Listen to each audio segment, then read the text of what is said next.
आप अपने दाहिने हाथ को कभी नीचे के अंगों का स्पर्श न करें, कभी भी सर पर वस्त्र रख करके जप न करें, बिना माला पूरी हुए किसी से कोई बात न कर बैठे। जैसे आप माला जप कर रहे हैं तो ये ध्यान दीजिए कि दाहिना हाथ आपके कहीं कमर के नीचे के अंगों का स्पर्श तो नहीं किया। अगर किया है तो आप हाथ धोइए रज लगा के और पवित्र होकर फिर माला में हाथ डालिए। अब तो आश्चर्य की बात है, माला भी चल रहा, लघु शंका भी कर रहे खड़े खड़े परिक्रमा में। देखा आपको सत्संग तो मिलता नहीं ना, माला भी चल रहा है और खड़े खड़े लघु शंका भी कर रहे। ऐसा नहीं, ये माला भगवत स्वरूप है। अगर लघु शंका आई है तो वहां लघु शंका करने के लिए सोचो जहां पहले आपको जल मिले, कोई पात्र रखो, उससे जल लो, पवित्र होकर आचमन करके फिर जप करो। अगर लघु शंका करके आपने आचमन नहीं किया, हाथ नहीं धोए, पैर नहीं धोए, तो आप जो जप करोगे उसका प्रभाव आपके हृदय में काम क्रोध को प्रकट कर देगा। ये हम अपनी बात नहीं कह रहे। चित्रकूट में मरभा गुफा में कुछ दिन रहे तो नीचे मंदाकिनी बहुत सुंदर सुंदर शोभा है चित्रकूट की, बड़ा निर्मल जल है। तो वहां रात्रि में विहरण करते थे चुपचाप एकांत में। तो देखा एक शिला के ऊपर कमर ओढ़े हुए कोई पड़ा है। तो विचार किया कि रात्रि का समय और बीच मंदाकिनी के ऐसे त्रिकोण पत्थर पर लेटना, ये तो बड़ी विचित्र बात है। तो हम इंतजार करते रहे। वो 2 बजे उठे और बाहर मंदाकिनी के आए। फिर हमने प्रणाम किया, देखा बड़ा तेजोमय स्वरूप, जेठ का महीना और मोटा कंबल ओढ़े। आश्चर्य की बात, जब लोग कपड़ा भी नहीं ओढ़ते उस समय कंबल ओढ़े हुए थे। हम प्रणाम किया तो और मुंह घुमा के उधर चले गए। फिर हम दौड़ के गए जैसे किसी को निधि मिले, इतना आनंद का अनुभव हो रहा था। कई बार उनको दौड़ दौड़ के सामने से प्रणाम किया लेकिन कुछ बोले नहीं, पीठ करके खड़े हो गए। फिर पीछे से हमने कहा, महाराज जी हम शाम से आपका इंतजार कर रहे हैं, क्या आप हमसे एक बार भी नहीं बोलेंगे? अगर आप गुरुजन नहीं बोलेंगे तो हम जैसे अधमों का जीवन कैसे भगवत मार्ग में आगे बढ़ेगा? फिर वो बोले, उनकी दृष्टि पर ही इतना सुख मिला कि अब आपको क्या बताए, बड़ा आनंद का अनुभव हुआ।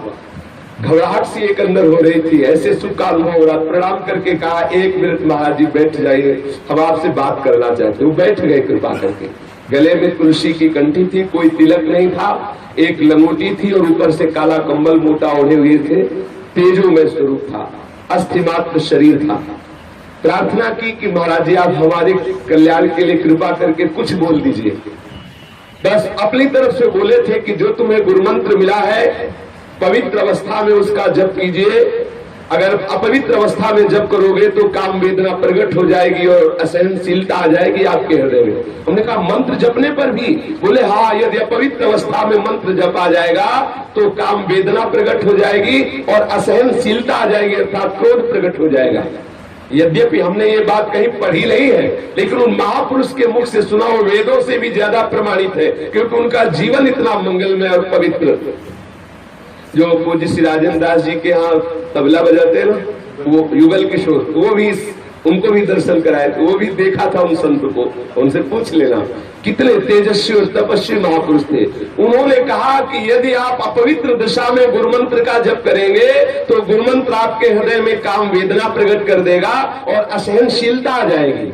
इसलिए मंत्र जपने वाले को बहुत सावधान रहना चाहिए, सदैव पवित्र रहना चाहिए। लघु शंका करे तो जल का प्रयोग करे, शौच में जाए तो कमर के नीचे कम से कम स्नान जरूर करे। 2 बार तो पूरा स्नान करे और अगर कई बार जाना पड़े, कोई रोग है तो कमर के नीचे जरूर। और सूती वस्त्र जितने भी धारण किए वो शौच के बाद उनको धोना चाहिए। ऐसे नहीं है कि आप सब कपड़ा पहन के गए, शौच हुए आए। बस कुछ लोग तो यहाँ दर्शन होता है ऐसे रज छूते हैं, ऐसे छू लिया और बस टोटी में ऐसे ऐसा नहीं। कम से कम जब बिल्कुल कम तो 7 बार बायां हाथ धोइए, फिर उसी बाएं हाथ से रज लेकर हाथ पैर में रज लगाकर धोइए पैर में, फिर दोनों हाथ मिला करके कम से कम 5 बार रज से धोइए। आप सोचेंगे कि ये तो नाली जाम करवा देंगे हमारे बाथरूम की। थोड़ा थोड़ा रज ले लीजिए। पहले अगर साबुन लगाना है तो पहले रज के बाद साबुन मत लगाइए। रज परम पवित्र है। जितनी आप पवित्रता का निर्वाह करेंगे उतने ही आपके हृदय में मंत्र प्रकाशित होगा। जिसका शरीर अपवित्र है, मन पवित्र है, तो मंत्र कहाँ प्रकाशित होगा? इसलिए अपवित्र हाथ से कभी दाहिने हाथ को नीचे के अंगों का स्पर्श नहीं होने देना चाहिए। अगर करिए तो फिर रज लगा के धोइए। और कभी सर पे वस्त्र रख करके मंत्र नहीं जपना चाहिए। मंत्र जपते समय सर खाली होना चाहिए। और बिना माला पूरी हुए कोई भी आवश्यक बात हो तो भी नहीं करना चाहिए। यदि आपको बहुत आवश्यक हुआ और आप बोल दिए तो फिर आपको पहले 1-2 बार कीर्तन करना चाहिए। फिर जहां से माला का रोका था वहां से नाम जप कीजिए, वहां से मंत्र जप कीजिए। 1-2 बार जो गुरु प्रदत्त नाम है उसका कीर्तन कीजिए, जोर से उच्चारिए। जैसे संन्यास मार्ग वाला है तो प्रणव का उच्चारण करे, अपने वैष्णव जन है, रसिक जन है तो इष्ट का नाम उच्चारण करे पश्चाताप के रूप में कि हाय माला छोड़ के मुझे बात करनी पड़ी। यदि आप अनावश्यक बोल गए, संसारिक बात बोल गए तो आपके जप का प्रभाव आपके हृदय में नहीं पड़ेगा। माला बिना पूरी हुए यदि आप बीच में बिना आवश्यक की बात बोल गए तो माला का प्रभाव आपके चित्त में नहीं पड़ेगा। इसलिए अपने लोगों के ऊपर कोई प्रभाव नहीं पड़ रहा। माला लिए हो प्रपंच की बात कर रहे हैं, माला लिए हैं दूसरे की निंदा कर रहे हैं, माला लिए हैं संसारिक बातें कर रहे हैं। सावधान, जितने समय जप में बैठो तो सिर्फ जप में हो। अगर आप हर समय जप कर रहे हैं तो आज जब तक माला पूरी ना हो जाए तब तक बात न करें। और बात भी करें तो भागवतिक बात होनी चाहिए, अनावश्यक बेकार की बातें नहीं होनी चाहिए। जब आप अनावश्यक कोई बात कर लें तो नाम कीर्तन करके ही माला प्रारंभ करें। और ध्यान रखें जब जप पूरा हो जाए तो आचमन करके किससे इससे बोले, और जब बात पूरी हो जाए तो आचमन करके फिर जप करें। ये मंत्र जप का विधान है। नाम जप में भी जब तक माला पूरी न हो तब तक बीच में नहीं बोलना चाहिए। यदि जप करते समय आप अश्लील शब्द बोलेंगे, गंदे शब्द बोलेंगे तो आपका जप हृदय में प्रकाशित नहीं होगा। यदि जप अपवित्र जगह में बैठ के करेंगे तो आपका मंत्र प्रकाशित हृदय में नहीं होगा। वृंदावन धाम में तो सब परम पावन है, कहीं भी बैठ के कर सकते हैं। जप करते समय यदि सोच या लघुशंका लगे तो कभी रोकना नहीं चाहिए। यदि रोकोगे तो सोच और लघुशंका का जप होगा, मंत्र का नहीं। इसलिए माला पूरी करके और पवित्र स्थान पे माला विराजमान करके। कई मालाएं यहाँ मिलती है, बोले माला झोरी छूट गई है। जानते हो जिसका माला खो जाता है उसका आधा जप चला जाता है। जितना आपने जीवन में जप किया, माला गया तो आधा जप जो है आपका उसके पास चला गया जो आपकी माला ले लिया। इसलिए माला को प्राणों से भी प्यारी बचा के रखो। जब आपके हाथ में माला हो तो किसी को प्रणाम मत करो। अगर प्रणाम करने की तत्काल आवश्यकता पड़ी तो माला को ऐसे सर पर रख के दाहिने हाथ से और मस्तक धरती पे रख दो। अगर किसी के चरण स्पर्श कर रहे हैं आप दाहिने हाथ से तो फिर पहले हाथ धोइए तब माला में हाथ डालिए। ऐसे नहीं कि ऐसे माला निकाली, चरण छू लिए, फिर माला में कर लिए, ऐसा नहीं करना चाहिए। माला भगवत स्वरूप है, परम पवित्र है, उसको ऐसे अपवित्र भाव। अब किसी के चरण छू के फिर माला में, ऐसा चरण छूने वाले को भी अपराध और छुआने वाले को भी अपराध लगता है। इसलिए सत्संग में कम से कम इतना तो ज्ञान रख लेना चाहिए, आप माला लिए हुए हैं और आप उसी हाथ से चरण छू रहे हैं, उसी हाथ से फिर माला, ऐसा ना कीजिए। अगर किसी को प्रणाम करना है तो पंचांग दूर से प्रणाम कर लो, साष्टांग प्रणाम कर लो, माला को ऐसे सर पे विराजमान कर लो। अगर चरण स्पर्श ही करना है तो माला को गले पे विराजमान करके फिर उनके चरण स्पर्श करो और हाथ धो के फिर माला जप करो, ऐसा करो। जब मंत्र का जप करें तो उसके साथ इष्ट का जरूर चिंतन होना चाहिए। मंत्र का जब कर रहे हो तो इष्ट का चिंतन जरूर होना चाहिए। अपवित्र वस्त्र नहीं होने चाहिए। जब मंत्र जप कर रहा हो गुरु मंत्र तो पवित्र अवस्था में करे। नाम तो अपवित्रो वा सर्वावस्थांग तो पिवा या स्मृत पुंडरीकाक्षम स्वाभ्यांतरा शुचि। नाम तो किसी भी अवस्था में आप जप सकते हैं, चाहे पवित्र हो चाहे पवित्र हो, नाम तो परम मंगलमय है। पर नाम के साथ भी ये नियम है कि बिना माला पूरी हुई आप नाम की और बीच में मत बोलिए। नाम के साथ ही ये नियम है कि नाम जपते हुए कोई अश्लील वचन, कोई गाली। पूज्य बाबा सिवड़िया बाबा जी महाराज कहते हैं जो नाम जप करते हैं माला से और फिर वो गाली देते हैं उनको कभी नाम सिद्ध नहीं होगा। नाम जप करने वाले अगर गाली बकेंगे तो कभी नाम जप सिद्ध नहीं होगा। नाम जप करने वाले गंदी बातें जिह्वा से बोलेंगे, कभी नाम जप सिद्ध नहीं होगा। नाम जप करने वाले मसाला खाएंगे, बीड़ी पिएंगे, सिगरेट पिएंगे, भांग खाएंगे, चिलम पिएंगे, कभी नाम सिद्ध नहीं होगा। ये सब व्यसन छोड़ करके नाम जप करते समय इधर उधर देखना, आसपास थूकना, व्यर्थ के कार्य करना।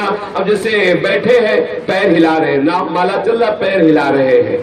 हाँ, अगर नाम सुमिरन कर रहे माला से नहीं भी तो तिनका तोड़ रहे हैं, नहीं तो धरती में ऐसे लिख रहे हैं, ऐसे कर रहे हैं। ये सब चंचलता पूर्वक जो क्रियाएं हैं इनका त्याग कर, बैठे बैठे ऐसे तिनका तोड़ते रहते हैं, ऐसे धरती को खरोचते रहते हैं, मुंह में कपड़े चबाते रहते हैं, पैर हिलाते रहते हैं, इधर उधर आंखें करते रहते हैं। ये सब भजन के विघ्न, ऐसा नहीं करना चाहिए। और जप में बहुत जल्दी जल्दी जिह्वा नहीं चलानी चाहिए।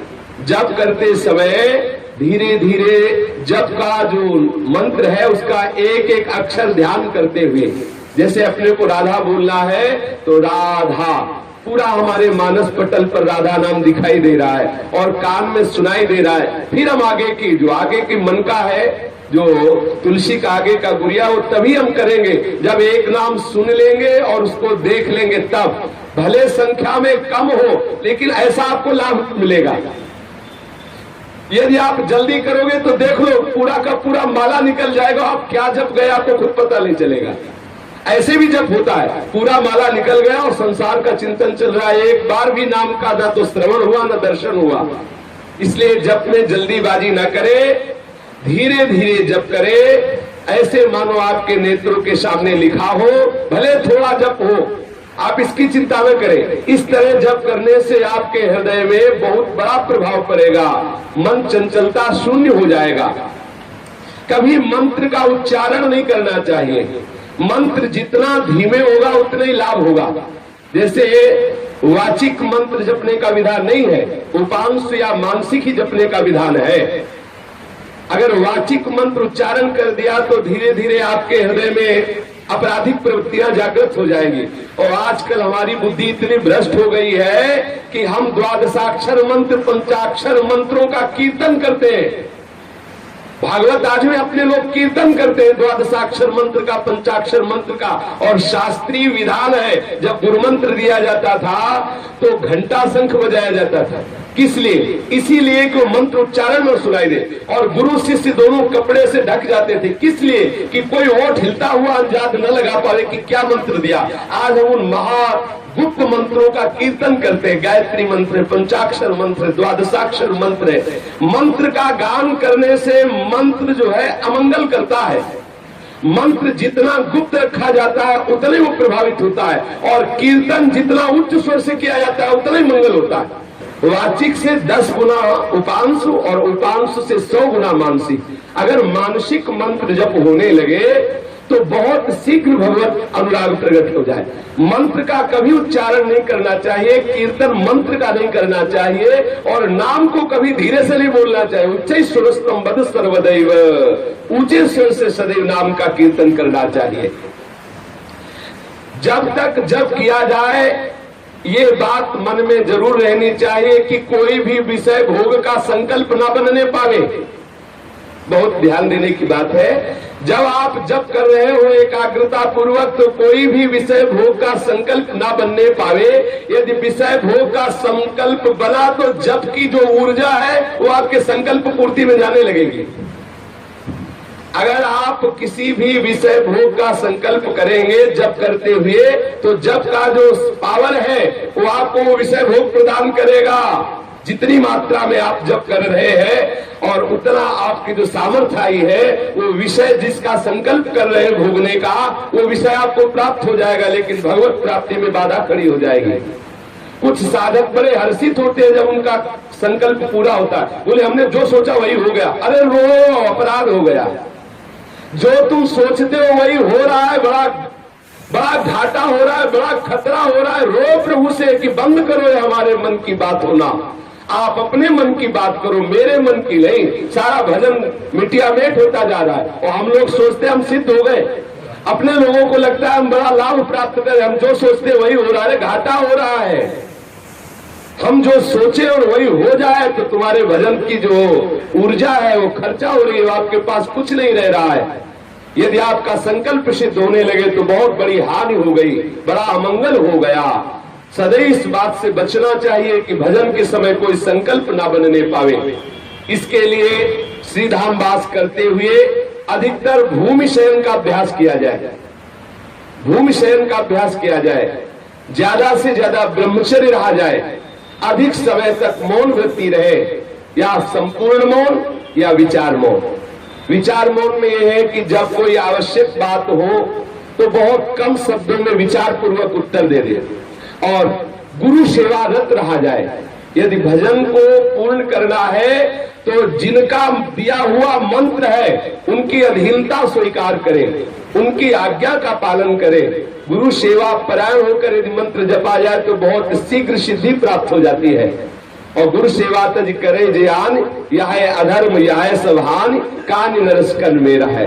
जो गुरुदेव की अवहेलना करके सोचे कि अब हमें तो मंत्र मिल ही गया है, अब इनसे जप करके सिद्धि प्राप्त कर लेंगे, बोले अधर्म हो रहा है, बड़ी हानि हो जाएगी, मंत्र सिद्ध नहीं हो पाएगा।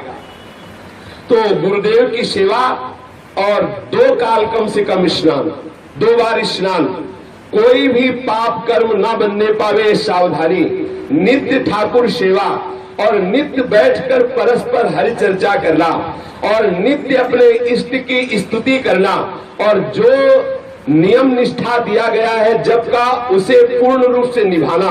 यदि ऐसा किया जाए तो मंत्र सिद्ध होने लगता है। और मंत्र सिद्ध होने पर भी यदि हमारे हृदय में तनिक भी संत निंदा का भाव आ गया तो सब बराबर हो जाएगा। भक्तन निंदा अति बुरी भूल करे जिन कोए, क्या है कि सुकृत बहु जन्म के छिल में डाले खोए। कितनी बड़ी हानि हो गई। यदि आप मंत्र सिद्धावस्था तक पहुंच रहे हैं तो एक जगह डरते रहे कि किसी वैष्णव की ना तो निंदा सुनेंगे ना करेंगे। यदि वैष्णव निंदा हो गई आपसे तो बहुत जन्मों के किए हुए सुकृत उसी समय नष्ट हो गए, फिर आपको बहुत काल लगेगा उस स्थिति में पहुंचने के लिए। इसलिए सदैव वैष्णव निंदा से बचते हुए ना तो जप करने वाले को पराई स्त्री से संभाषण करना चाहिए, ना किसी पतित से कोई संबंध रखना चाहिए। जिसने अपने व्रत को छोड़ दिया हो, त्याग दिया हो, ऐसे का संग नहीं करना चाहिए। जो नास्तिक है, भगवत आराधन नहीं करता है, उसका कभी संभाषण या किसी भी तरह से संग नहीं करना चाहिए। अपने इष्ट और गुरु के उच्छिष्ट के सिवा किसी का उच्छिष्ट नहीं पाना चाहिए। कभी झूठ नहीं बोलना चाहिए, कभी कुटिलता पूर्वक बोलना, अपने हृदय में जो छुपा के बोलने की आदत है वो बोलना नहीं चाहिए। किसी के अनुष्ठान को देख करके हृदय में ईर्ष्या नहीं करनी चाहिए। कोई बहुत जप अनुष्ठान या भजन कर रहा है, हमारे हृदय में ईर्ष्या नहीं होनी चाहिए। ईर्ष्या होगी तो निंदा जरूर हो जाएगी। अरे क्या जप करते हैं, जप भी करते हैं और वो भी करते हैं, ऐसा करते हैं, निंदा करने की भाव आ जाएगी। जप करने वाले को कभी अपने इष्ट की शपथ नहीं खानी चाहिए। ध्यान देने की बात है। या आप छोटी सी छोटी बात में वो ठाकुर जी की कसम को बोले, भगवान कसम कहते हैं, जमुना कसम कहते हैं, गंगा कसम कहते हैं, अपने इष्ट की धाम की कसम, ऐसा कभी नहीं करना चाहिए। जप करने वाले को, सुमिरन करने वाले को, आराधना करने वाले को चाहे प्राण चले जाए कभी कसम नहीं खानी चाहिए कि हम भगवान की कसम खाते हैं। ऐसा नहीं किया, एक बार बता दिया, नहीं किया, मानो ना मानो तुम्हारी जो मर्जी आवे सो करो। अपने ठाकुर की कसम थोड़ी खानी है, अपने प्राणाराध्य को थोड़ी साक्षी देना है। कभी ऐसा नहीं करना चाहिए। यहाँ मना किया जा रहा है कि जो भगत सुमिरन करता है, भजन करता है, उसे सावधानी रखनी, कभी अपने इष्ट की शपथ नहीं। अनुष्ठान या भजन शुरू करने पर ये ध्यान रखना है कि मरण सोच में कभी भोजन नहीं पाना है। वो जो तेरही और वो क्या कहते दसवां जो शब्द कहता है, 10वें दिन को क्या कहते हैं इससे शास्त्रीय शब्दों में, दशा, हाँ ऐसा कुछ नहीं, हाँ ऐसे बोलते हैं। कपड़े लिखे तो शब्द नहीं आते हमारे। मरण सोच का अन्न नहीं पाना चाहिए, जरूर ध्यान रखना चाहिए। जब तक वो ब्राह्मण लोग ना पाले तब तक नहीं पाना चाहिए। अब गृहस्थ है तो अपने घर की बात अलग, ठाकुर को भोग लगा के पावे, और दूसरों के, अगर गृहस्थ है अपने घर की बात अलग, दूसरों के यहाँ जाके वो भी तेरह ही करना पावे। और साधु को तो पाना ही नहीं चाहिए। और जनना सोच, जब बालक हो तब जो माताएं अपवित्र दशा में रहती, जब निकल आती है और बालक के सब जात कर्म संस्कार हो जाते हैं, फिर जाकर के वह भले प्रसाद पावे। जनना और मरना सोच में उनके यहाँ भोजन नहीं करना चाहिए। जिनके यहाँ अपवित्रता हो गई है, सोकर बिना आसन के, चलते हुए जूठे मुंह या कुछ खाते हुए या बिना माला को ढके हुए कभी गुरुमंत्र का जप नहीं करना चाहिए। पवित्र अवस्था में अगर आपने कुछ पाया है तो कुल्ला कीजिए, आचमन कीजिए। अगर जप माला है तो झोली के अंदर रखिए। आप अगर जप कर रहे हैं वृंदावन में तो खैर आसन की बात नहीं, क्योंकि आप परम पावन रज है। और जब आप सो के उठे नाम स्मरण करते हुए पहले पवित्र होइए, फिर मंत्र जप में लगिए। नाम जप कर सकते लेकिन मंत्र जप नहीं कर सकते। बिना माला ढके आप मंत्र जप न, किसी किसी को देखा है माला खुला लेके जप करला, जो जो उस माला का जप करते हुए आपका दर्शन करेगा उसको जप का प्रभाव प्राप्त होता जाएगा। इसलिए माला ढक के की जाती है। चित्त में कोई भी विषय की व्याकुलता, क्षोभ, भ्रांति, भूख, शरीर में पीड़ा या किसी भी तरह का संकल्प ये हृदय में आ रहा है तो भगवत स्मरण को इतना बढ़ाइए कि भूख का कष्ट मिट जाए, जो भी आपके अंदर अपवित्रताओं का क्लेश हो रहा है वो मिट जाए, जो भी वासना है वो मिट जाए। आप उसका आदर न करके इतना स्मरण तीव्र बढ़ाइए कि सब दब जाए। जूता पहने हुए या पैर फैला के ऐसे पैर के ऊपर पैर चढ़ा के कभी मंत्र जप नहीं करना चाहिए। जूता पहनकर कभी गुरुमंत्र जप नहीं करना चाहिए। जो इन नियमों का पालन करेगा उसके हृदय में मंत्र प्रकाशित हो जाएगा, और जिसके हृदय में मंत्र प्रकाशित हो गया, अब चाहे वो अपवित्र हो चाहे पवित्र हो चाहे जैसे हो, फिर कोई प्रभाव नहीं पड़ता, क्योंकि वो शरीर की धरा से ऊपर उठ जाता है। जब मंत्र प्रकाशित हो जाता है तो मन बुद्धि चित्त अहंकार सब मंत्र में हो जाते हैं। जो निरंतर मंत्र जप करने लगता है उसके हृदय की सारी वासनाएं नष्ट हो जाती है, और जिस इष्ट का मंत्र है वो धीरे धीरे हृदय में प्रकाशित होने लगता है। जहाँ इष्ट प्रकाशित हो गया तो मन डूब गया इष्ट की झांकी में। अब कौन चिंता करे इस शरीर की, चाहे हगे पड़ा हो तो भी मंत्र नहीं रुकता, फिर मंत्र रोके नहीं रुकता। जब मंत्र प्रकाशित हो जाता है तो हर समय बिना प्रयास के चलता है। अब कोई नियम नहीं, लेकिन जब तक ऐसी सिद्धि नहीं प्राप्त हुई मंत्र की कि अपने आप आठों पैर चल रहा है, तब तक ये सावधानी अपने जीवन में रखनी है। निरंतर भगवत स्मरण करते हुए पवित्रता का जरूर निर्वाह करें। हमारे मन में जो विक्षेप पड़ रहा है, ऐसा लग रहा है कोई भजन करने से रोक रहा है, ऐसा लग रहा है जैसे हृदय सूख रहा है, उसका कारण है अपवित्रता। खड़े खड़े लघु शंका करना, अपवित्र दशा में कम से कम शौच के समय तो मत बोलो। शौच के समय बात करते हैं, टेलीफोन से वो मोबाइल रखे उससे बात कर रहे, शौच के समय कैसे कैसे हमारे हृदय में भजन चलेगा यदि अपवित्र हम रहेंगे। भोजन के समय, लघु शंका के समय, शौच के समय, जप के समय, ये सब विशेष मौन रहने की बात होती है। पवित्र होकर भगवत शरणागत होकर के निरंतर स्मरण करते हुए अपने जीवन को मंगलमय बनावे। श्री राधा वल्लभ लाल।